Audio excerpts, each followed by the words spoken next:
Hello and welcome to another segment of Interviews That Matter. I'm your host Raj Mehta. Friends, in this segment, we bring those guests who influence our lives.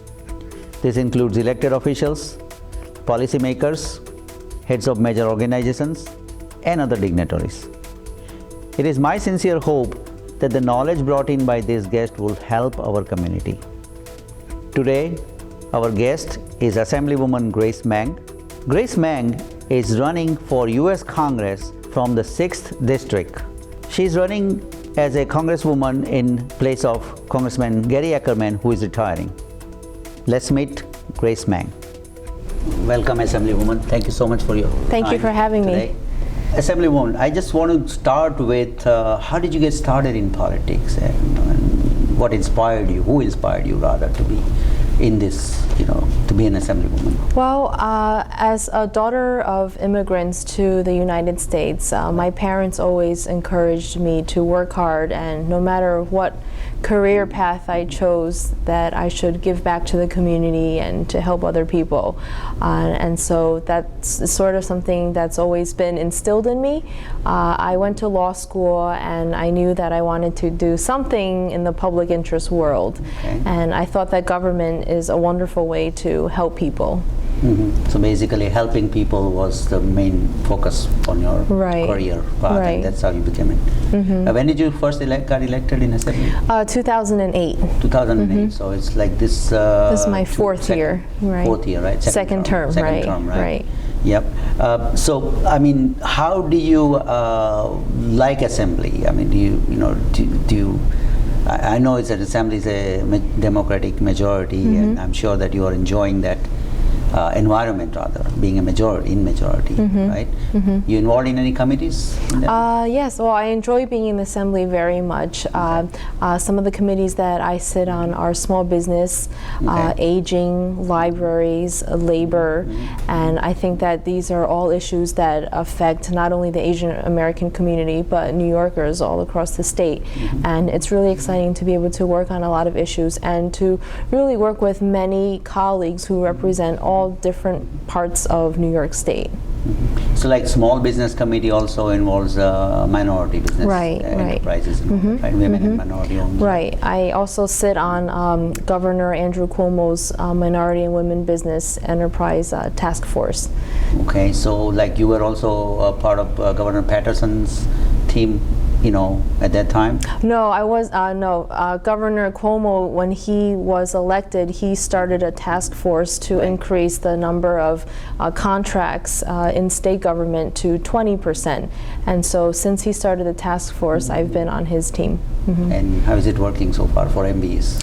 It's great. I mean, a lot of the agencies are at different levels, but the agencies, the commissioners, all the staff, they're working really hard to try to meet that percentage. Mm-hmm. See, I'm also a businessman, right? Mm-hmm. I'm in IT business, and I'm also certified MBE by the state of New York. Mm-hmm. And obviously, always the question comes in my mind that yes, we set the goals, government sets the goal, mm-hmm. and then obviously, people try to fulfill that goal. Mm-hmm. But is there a way to measure that? Mm-hmm. That always comes in my mind. Let's say, for example, if an agency is setting a goal for 20%, mm-hmm. and then they're giving a contract for $10 million, let's mm-hmm. say, and that's a goal, right? Mm-hmm. The word goal, that mm-hmm. kind of bothers me many times. Mm-hmm. So is there any kind of a discussion that you have in the task force, or is any plans for kind of modifying that from goal to reality? Oh, sure. Governor Cuomo's very serious. I can't speak on his behalf, but from what I've seen as a member of the task force, he's very serious about meeting that goal. And oftentimes in the past, there was not even a goal established. And 20% for some agencies traditionally is a huge increase from what the level currently is at. So it's very important to even establish a goal. And some agencies will have to work harder than other agencies. But I think it's a wonderful start, at least to acknowledge how much more they have to go. So the directive from the governor definitely has to hopefully to work better. Definitely. Right? Mm-hmm. Yeah. What is your major accomplishment in your 4 years assembly career? Did you like any bill that you supported or passed, rather? In my 3.5 years as an assembly member, I've been very excited to work on a lot of issues. 9 of my bills have passed both houses and become signed into law by the various governors. A lot of issues. One of my first bills that was very symbolic to me as an Asian American was prohibiting the government, state and city government, from utilizing the word Oriental in state documents. We found that in certain state documents, official government documents, that instead of describing us as Asian American, that they were still using the word Oriental. So that's something that is very important. Another bill that became law that I authored was about hate crimes. In New York and in Queens, there are often too many instances of hate crimes. And so we passed a law that basically gives a judge discretion to require defendants to undergo counseling and education and sensitivity training. So after they serve the time, they will not commit the same crime again, and that they will not influence others. Oftentimes it's young people who just don't know better, and they have to be educated on what they should and should not do. One bill that I just drafted this year in 2012, but we still would obviously love to pass, is about the separation of data amongst Asian Americans.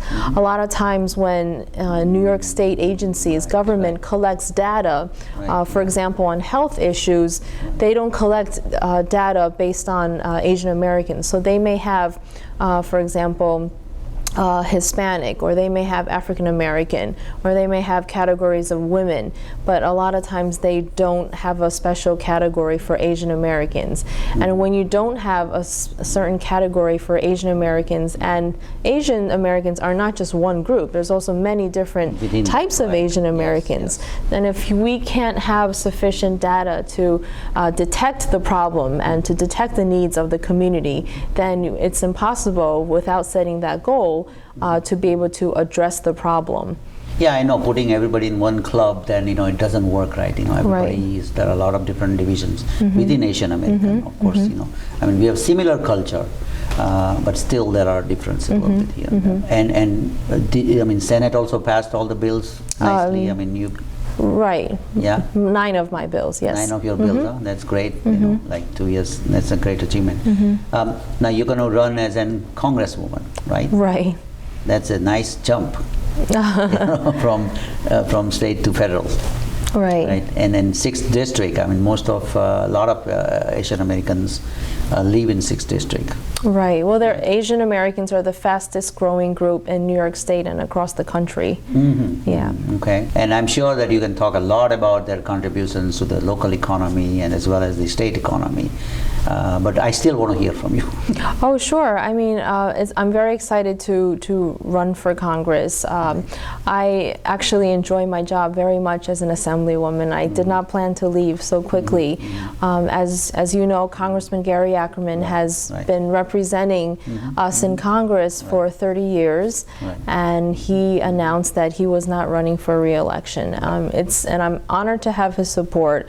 I'm so proud to even begin to try to follow in his very big footsteps of all the accomplishments he's made for New York State and for Queens and for many areas. And of course, something that he's always advocated for are small businesses, and really acknowledged how much small businesses and newer immigrant communities, newer Americans, what accomplishments they've made to our state. So I hope to continue to be able to do whatever we can. We just had a press conference this morning with Senator Gillibrand pushing for legislation to help small businesses, make it easier for them to access capital, to have tax breaks, and to be able to help business owners achieve their American dream. What do you think your focus will be when you go to Congress?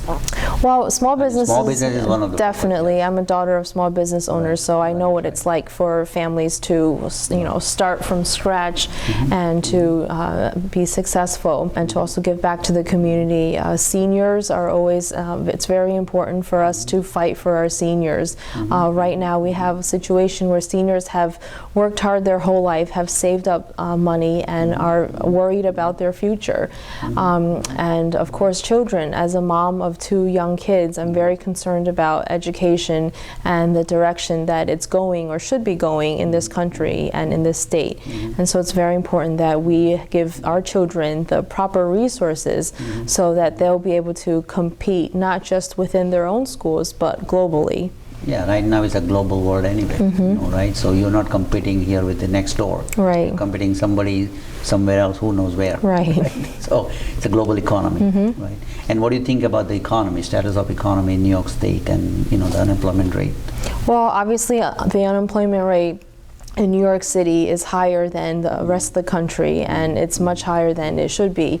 We have a plan that we've discussed throughout this campaign, and we'll work hard to implement if and when we're elected, to make sure that we do whatever we can to decrease the unemployment rate, to bring jobs back to the district.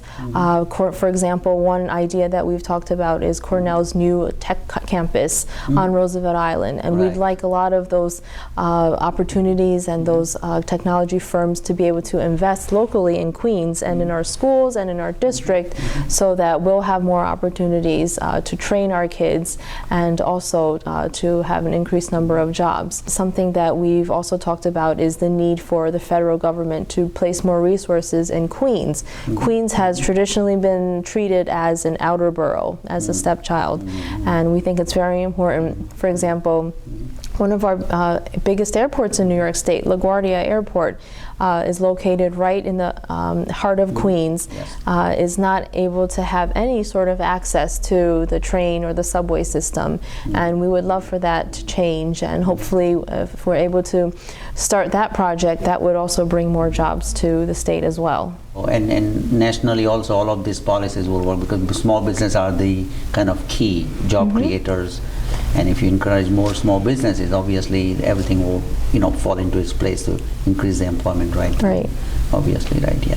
So I mean, we being a minority, I being a minority in business, and I'm always looking for more opportunities, in terms of getting to work with the government, right? And that's what we look for. And again, we have to go through many times to prime contractors also. And I will come to the same point that the language in the contract, that's the key for everything, right? So I just want to make a point to you that if you can keep that in back of your mind sometimes. I mean, you are a lawyer, so you probably know what lawyers, how do they mean of each word or whatever, right? So how would you transition being an Assemblywoman to a Congresswoman? I mean, well, I think that it's a very exciting and a big step, but I think that I would try to represent the district in Congress in a similar way that I've represented the district in the state. What's most important beyond what's going on in Washington and in Albany is what's going on within families and right in the communities of the district. It's very important all the time to be aware of what the concerns of neighbors and families, working families in the district are, and that's the best way that we'll be able to detect the concerns and to find solutions for people. Now, I wanted to actually, ask you about, the viewers of this show is specifically South Asian American, right? Which includes India, Pakistan, Bangladesh, Sri Lanka, and some of the Caribbean islands, So, what do you think of their contribution? I know that, 6th district is full of Asian, you said, right? But within Asian, we also are talking about South Asian now. The South Asian community also is one of the fastest growing communities in New York City, and especially in Queens, whether it's in my district or right next to my district. The South Asian community, in terms of my campaign, has been a tremendous source of help and encouragement. And I think that it's important to be able to fight for everyone's rights. And I think that the South Asian community, they worry about the same things that everyone else does. In recent days, we've seen in the news where there are tragic stories, and we need to make sure to do whatever we can to stand united and to basically express to everyone that regardless of where you come from, regardless of what religion you believe in, that we stand united as Americans and that we will not tolerate any sort of hate or division. Right. We cannot forget where we come from, but we cannot also forget where we are today. Right. Right. So we're first Americans, right? So yes, definitely, there's a tragic event happened in, Gurudwara, Gurudwara, and many people lost their lives. So really, my heart goes to them. So, the next message is that, the India Day Parade, India Independence Day Parade that you attended, and obviously, there were like huge number of people there. And what's your reaction to that? It was very exciting. It was wonderful to be able to stand together with the Indian American community as they celebrate their independence. The Indian American community has made so many contributions to New York and so many contributions to my future district. So it was really exciting and very proud. I was very proud to stand with them and to celebrate that day. Do you like the food? Oh, of course. Yeah? What is your favorite food? Any variation of chicken and rice, I love. Yeah, you like it, right? Tandoori chicken. Yes. I asked the same question to Congressman Israel. Oh, really? He loves it. He loves it. Right, yeah. So, I just wanted to, we are kind of at the end of the show. So I wanted to have a final message to the voters of 6th District, especially South Asian American, where, they can make their decision on November 6th. Sure. Well, I'm very thankful for the South Asian community for everything that they've contributed to Queens, to New York State, and I'm so thankful again for such a sudden and short campaign, the tremendous amount of support that they've shown to our team. We really look forward to getting elected in November and to really fight for the issues that whether it's the South Asian community or the community in general cares about. And we want to make sure to, what's most important, I believe, as a parent, to invest in our younger generation, to invest in our future leaders, so that they can really be able to have the resources that they should have to live their American dream, to provide for a better future, and to really be the next leaders of our country. You will be the first Asian American woman in Congress. From New York. From New York, right, from New York. So that we're very proud of you. Thank you. Yeah. Thank you. Thank you very much. That was Assemblywoman Grace Meng. Please stay with us, because after the break, we are going to show some of her speeches from her campaign trail.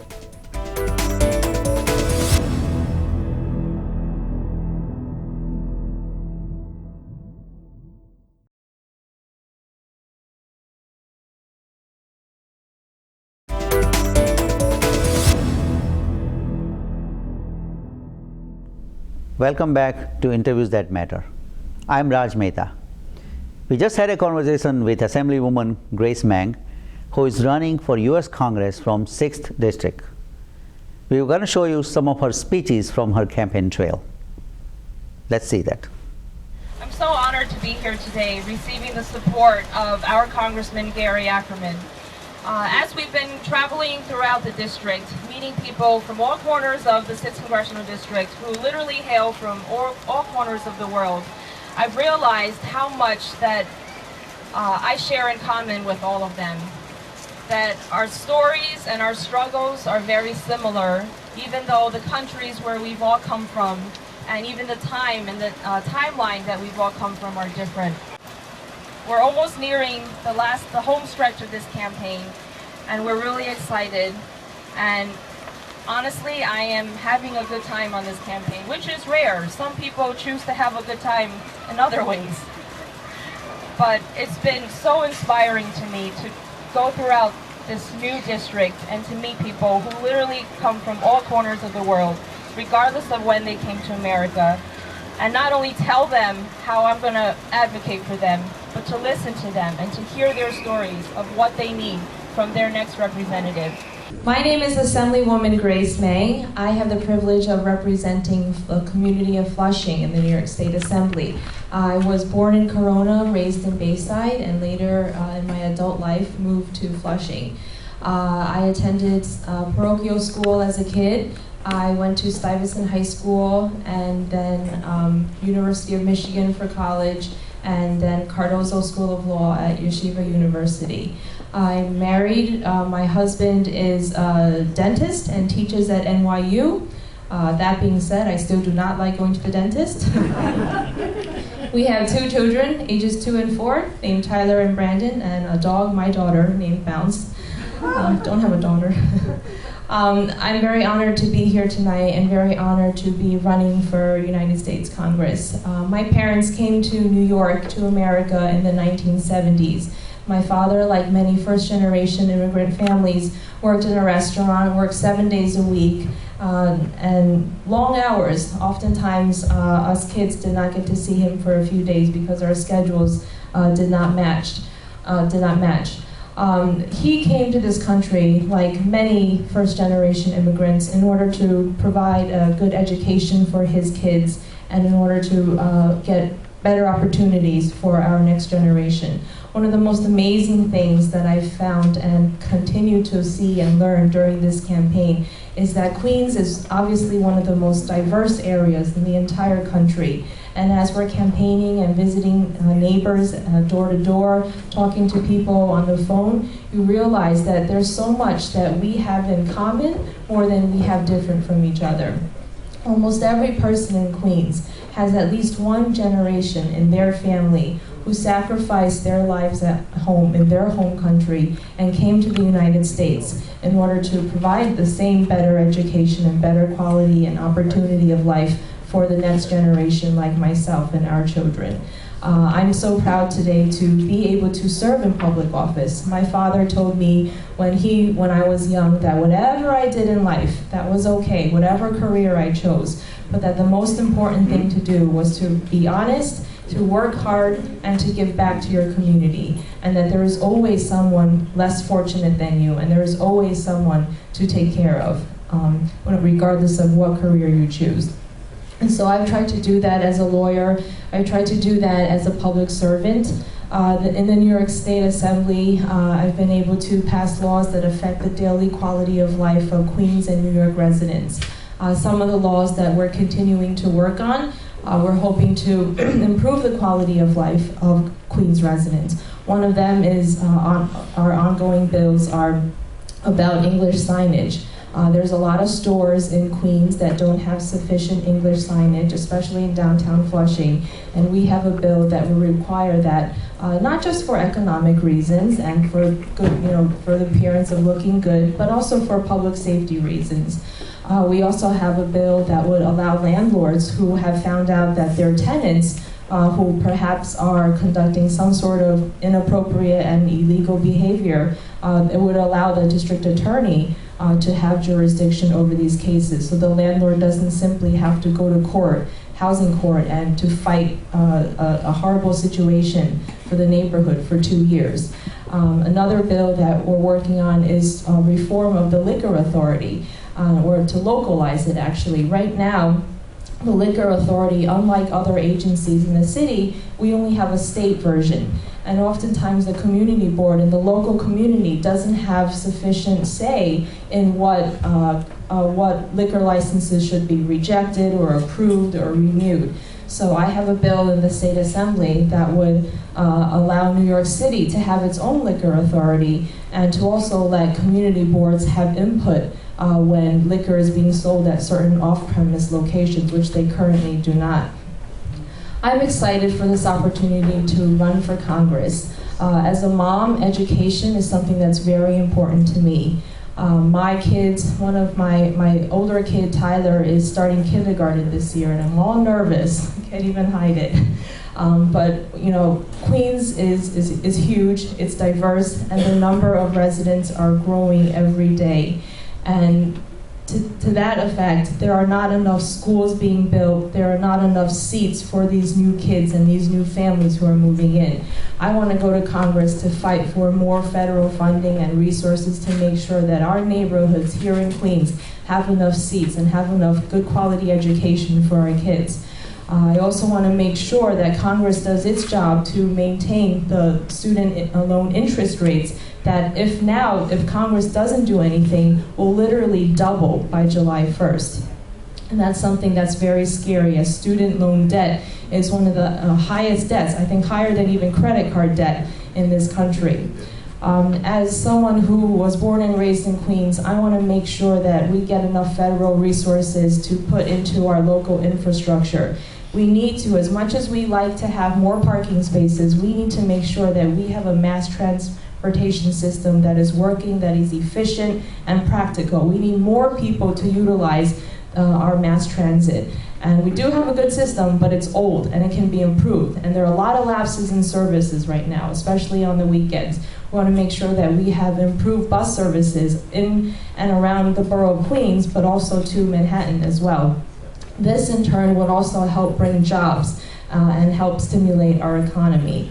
As someone who was a daughter of small business owners, my father eventually came to own his own restaurant. We want to make sure that our small businesses don't face the obstacles that they often face as they're trying to make a living for their families. And that also we want to encourage our local small businesses to invest and to operate in a more green way. We want to make sure that restaurants, for example, are recycling their oil so that it's clean. I'm really excited to run for office right now, and something that we want to make sure to do is to continue to improve the quality of life for our kids and our working families here. I've tried to spend my career being a voice for the voiceless, tried to spend my career fighting and advocating for those who can't always speak up and fight for themselves. Right now, today, one reason why I'm running for Congress is that our voiceless has become, our middle class has become voiceless. There are senior citizens who have worked hard and saved their entire lives and now have to worry about their retirement. There are families, there are parents who have saved all their lives and now worry about whether their kids can go to school and whether their kids will have enough money to get into higher education of their choice. That was some of the speeches of Assemblywoman Grace Meng from her campaign trail. Thank you for watching. If you have any comments, suggestion, you can email me at rajmitv@gmail.com. Again, that's rajmitv@gmail.com. If you'd like to watch this interview or any of the prior interviews, you can go on youtube.com/Infosys International. Until next time, we'll see you. Thank you.